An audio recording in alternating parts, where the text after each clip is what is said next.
we say the dual nature of light. Dual nature of light means we just consider the two natures for light, both particle nature as well as wave nature. Particle and wave. Particle nature and wave nature. So there are some experiments supporting the particle nature of light and some experiments supporting the wave nature of light. For example, wave nature is supported by some experimental phenomena like diffraction and interference.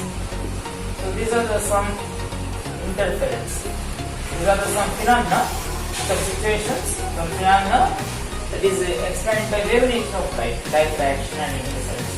Whereas the particle nature means it is exclusively introduced by Maxwell to explain experimental effects like black body radiation. The study of black body radiations is explained by considering the particle nature of light, and also it is supported by one of the experiments like photoelectric effect. The phenomenon of photoelectric effect is also successfully explained by particle nature of light. So in the view of that is some experiments are supported by this nature, some experiments are clearly understood by this nature.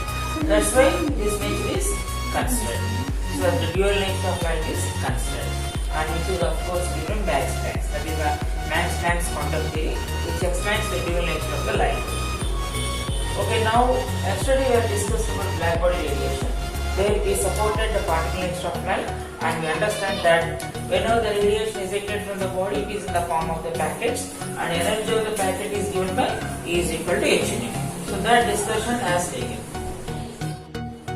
The same idea, that is the particle nature, is also helpful to understand